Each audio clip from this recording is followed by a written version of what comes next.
Nama saya Fira Yuselviana dengan NIM 61201230315, kelas manajemen RA 9, mata kuliah pengantar ilmu ekonomi. Di sini saya akan menyelesaikan tugas UAS saya dan akan menjawab pertanyaan-pertanyaan. Baik, pertanyaan nomor 1. Inflasi merupakan kenaikan harga secara umum dan terus-menerus, serta bila tidak segera diatasi akan membawa dampak bagi sebuah perekonomian. Coba sebutkan dan jelaskan dampak dari terjadinya inflasi bagi sebuah negara. Jawaban nomor 1 adalah inflasi memiliki beberapa dampak negatif bagi semua negara, antara lain pengurangan daya beli, tidak pastinya perencanaan, distorsi relatif harga, pengaruh terhadap pendapatan tetap, dan efektif negatif pada ekspor. Baik, untuk pertanyaan nomor 2, bagaimana pandangan kalian tentang investasi? Serta investasi apa yang menurut kalian sesuai dengan diri kalian masing-masing? Untuk jawabannya, pandangan saya terhadap investasi adalah investasi dapat menjadi strategi yang cerdas untuk membangun kekayaan jangka panjang.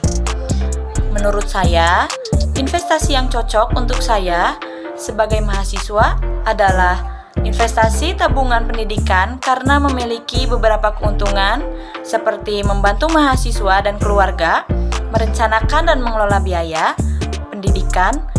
Tabungan ini seringkali menawarkan insentif pajak atau keuntungan lain yang dapat membantu mengurangi beban finansial. Selain itu, fokus pada tujuan pendidikan.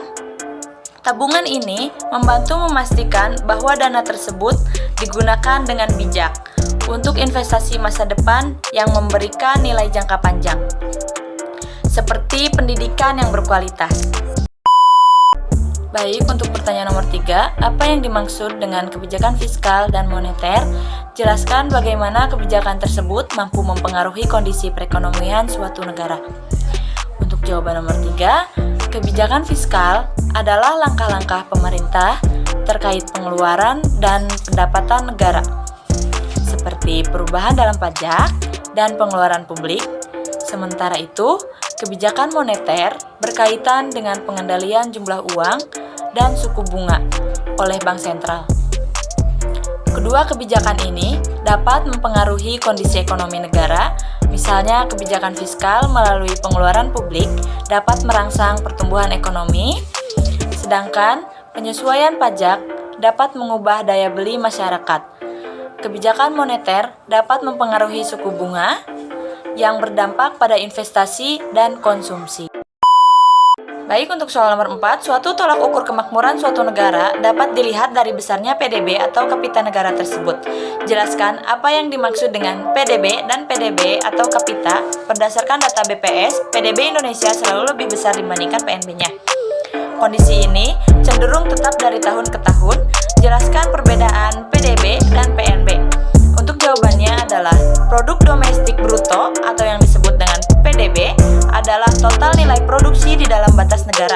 Sedangkan PDB per kapita adalah PDB dibagi dengan jumlah penduduk. Perbedaan antara PDB dan PNB terletak pada pendapatan yang diterima warga negara dari luar negeri dan diberikan kepada warga negara asing. Baik, untuk soal yang kelima, jelaskan oleh Anda apa perbedaan pertumbuhan ekonomi dan pembangunan ekonomi. Jawabannya adalah pertumbuhan ekonomi mengukur peningkatan output ekonomi suatu negara, sedangkan pembangunan ekonomi melibatkan aspek-aspek lebih luas, termasuk peningkatan kesejahteraan, distribusi pendapatan, dan peningkatan kualitas hidup.